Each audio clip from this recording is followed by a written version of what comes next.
What's going on, everybody? Welcome back to ICNV Drivers Edition. I'm back from Corvettes in Carlisle.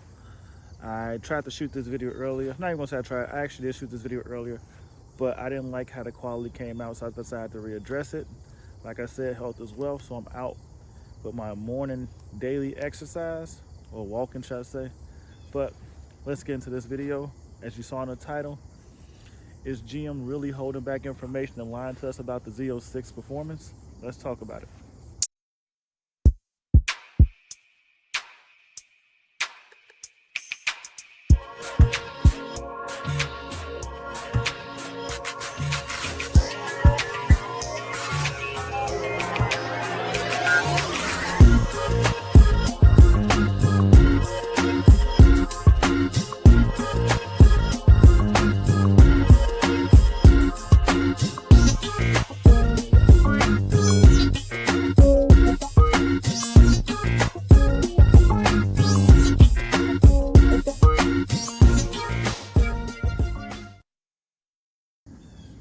So I'm gonna get to the baseline of this video real quick, but before we go too much farther, please hit the like button, subscribe to the channel.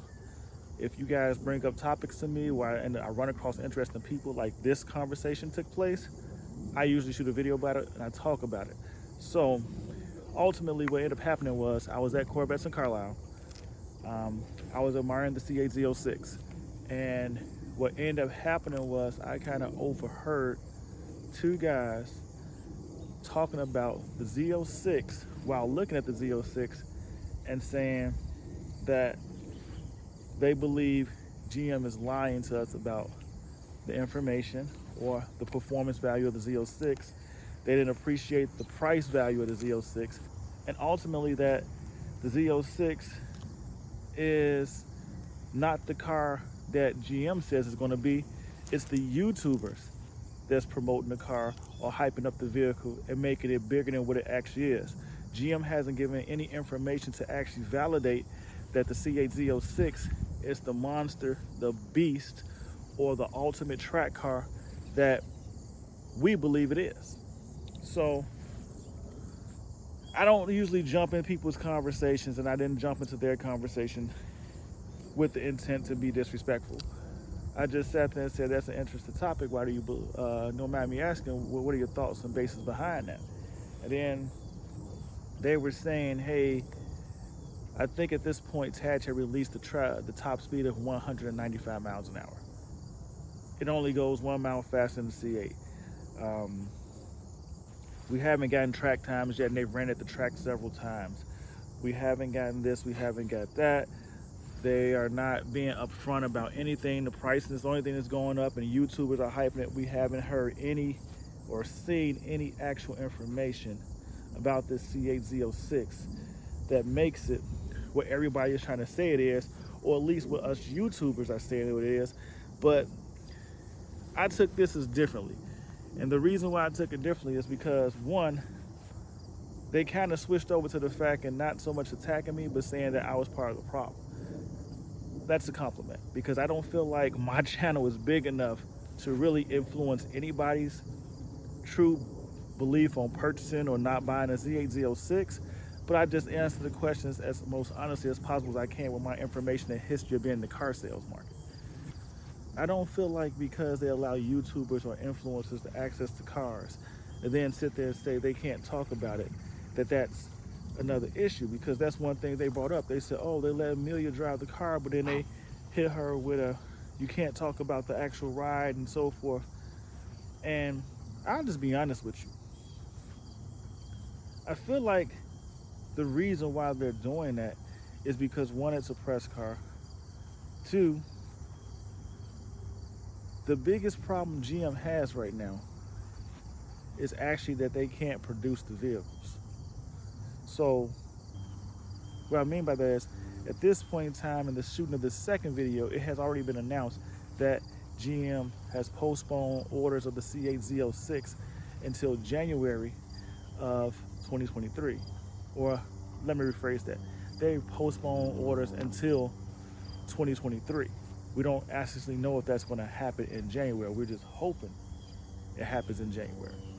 So with that being said, I want to get into my reasons or my honest opinions about this.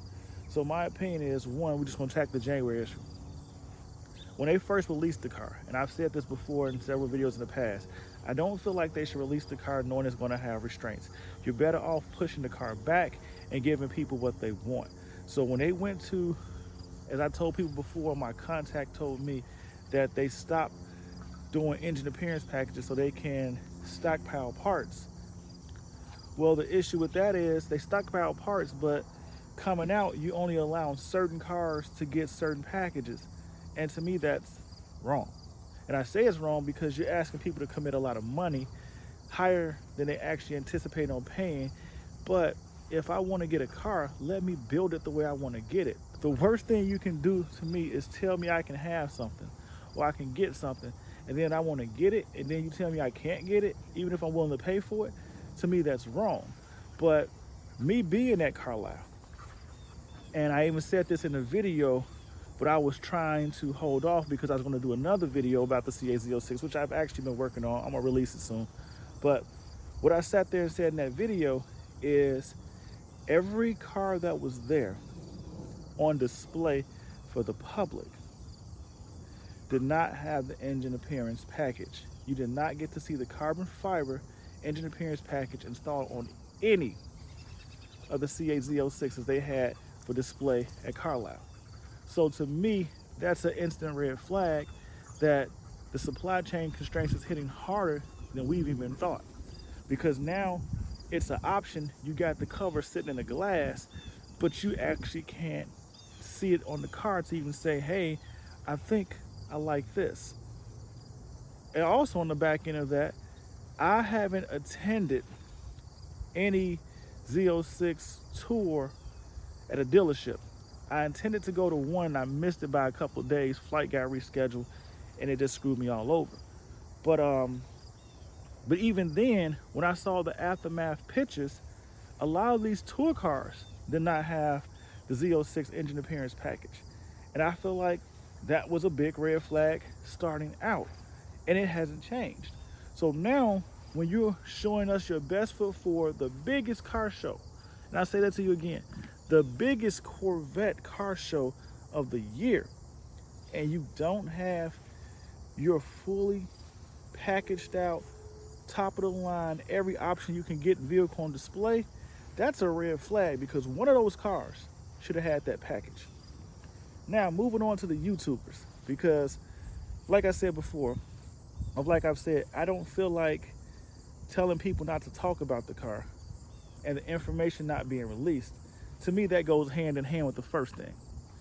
And I say that to you because at this point, us not being car and driver, us not asking questions that some people want to hear is not an issue to me.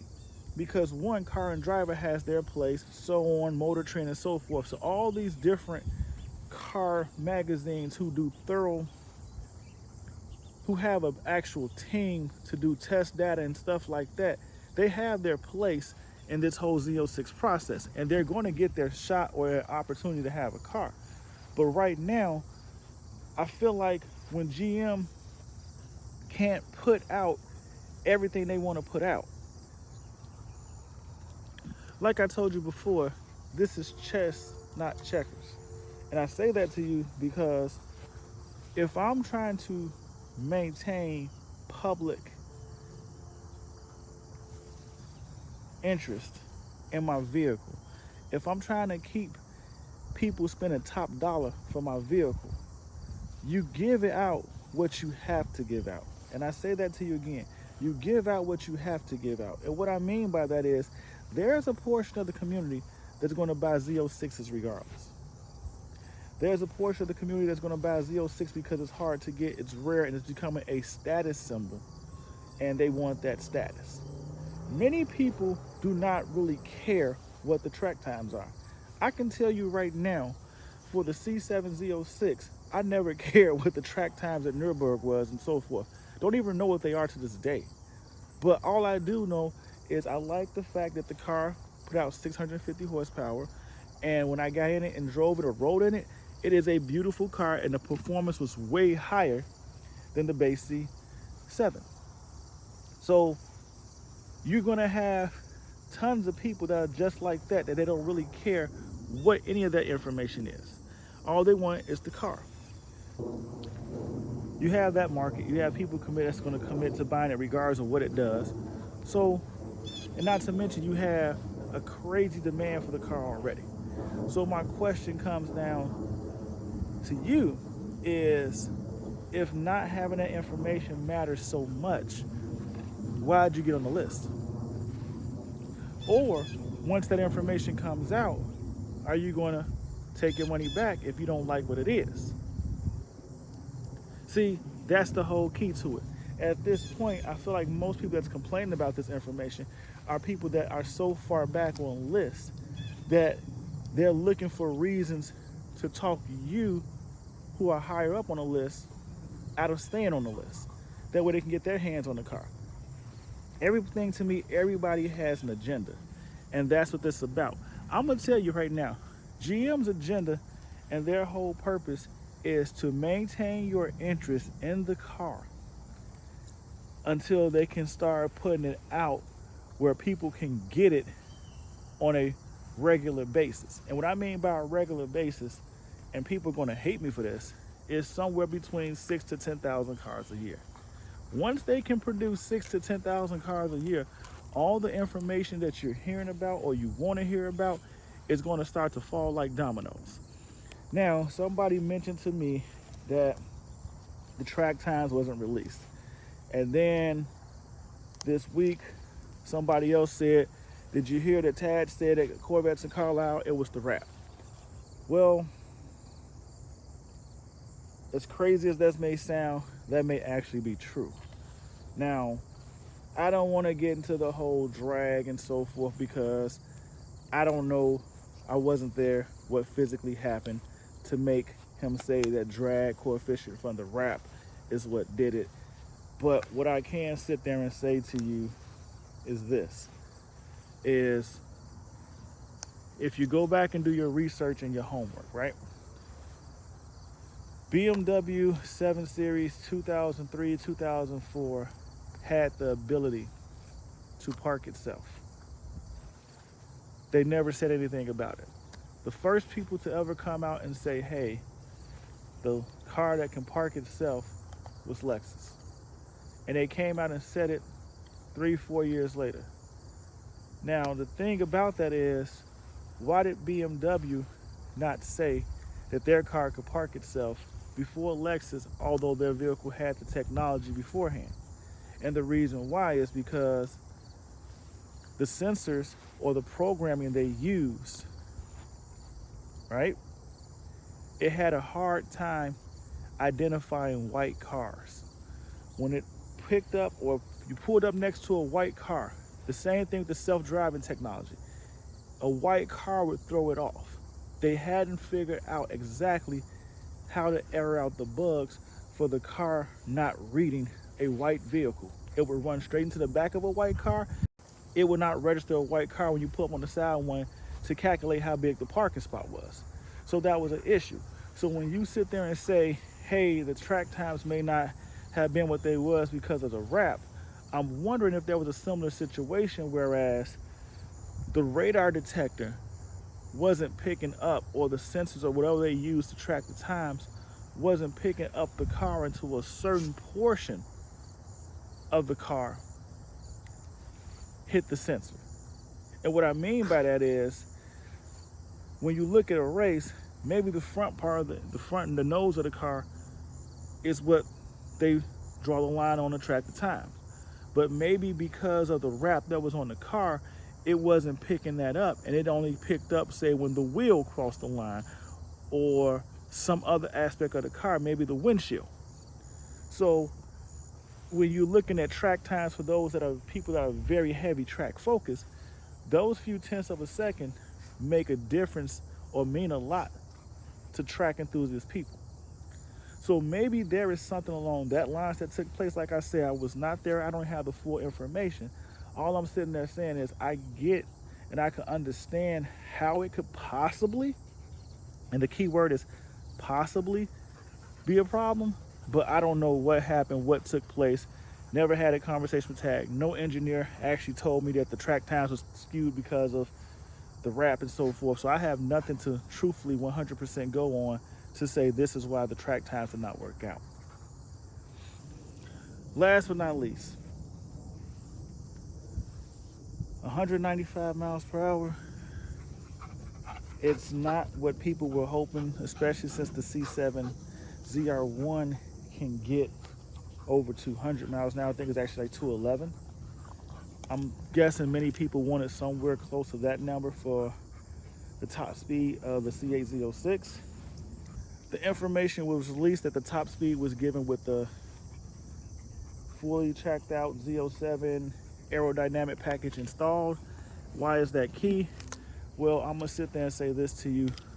People are saying it's only 1 mile faster than the C8. Well, here's the key, or the catch-22. The C8 that's giving you 194 miles per hour is the non-Z51 option C8. No aero, it's supposed to glide better, supposed to pierce through the air, and it gets to 194. That's 7 miles slower than the Z51 track package edition C8, which gets to 187 miles per hour. So at this moment, we're getting 8 miles per hour faster time with the Z07 package, which means, so you understand this, that with more downforce, because this car is putting down way more downforce than the base C8, and you're getting an extra 8 miles per hour. So that is kind of a big deal. But I know people were hoping to crack the 200 number, so it's not what people were expecting. The low wing version, now here's the issue with it. Because it still has some form of aerodynamics and a wing on it, I would say the difference in this one may be 3 to 4 miles tops, and they just didn't release it. It would even surprise me if it's only a 2 mile per hour difference, which is going to make some people say, what? Because the low wing version, in theory, to me, if you look at it, is very close, I say very close, to the same amount of downforce that's on the base C8. So you're still getting some form of downforce on this Z06 car, which is going to restrict the top performance it can put out for speed. But I'm just breaking that down to you so you can understand what took place. The 195 is still impressive, and in the grand scheme of things, like I tell everybody, let's be honest. Can we be honest with each other? Most people buying a C8 Z06 would never take it to a track. Most people buying a C8 Z06 will never get to experience over 150 miles per hour. I'm sorry. Most people buying a C8 Z06 are law-abiding citizens, and most of them will know this car will have way more performance than they actually can handle, but they want it for a status symbol. I see that with the C7 Z06. A lot of the C7 Z06 owners have the car to just say they have the car. And the same thing is going to happen with the C8 Z06s. A lot of people are going to buy this car just to say they have the car, but what they want to throw out at you is the information that was released, but they never actually got out and tried to meet any of the performance that was thrown out there. At the end of the day, this car is still outperforming several supercars. We don't have to go down that list anymore because we all know with the information that's been given to us so far, it's still outperforming several supercars. So just to be on the same page is you still have a high-performing supercar made by Chevy that you can take on the street, and at the end of the day that you can daily drive. That's the big plus and minus. That's the big bonus to this car, is that regardless of what happens, no matter what the numbers unfold to be, you will have a true supercar that will outperform a lot of supercars, and you can daily drive it with a way better warranty, and it'll be more affordable for you to fix. So my question to you is, despite all this information that's coming out or hasn't come out, will it stop you or make you cancel an order for a Z06 allocation that you're waiting for? Or will it stop you from buying the car once the information comes out? Because what I truly believe, and I'm gonna say this to you again, is YouTubers just put out information for people that want to get more information. The truth of the matter is, all we do is give you a different point of view of the same information. That's what happens because everybody is so eager and hyped about this car that you just want some form of information about the car. So you look at any information you get your hands on. And I'm not gonna lie to you, some of it is backed by a lot of facts, some of it is just misdirection to get you to click on and support their channel.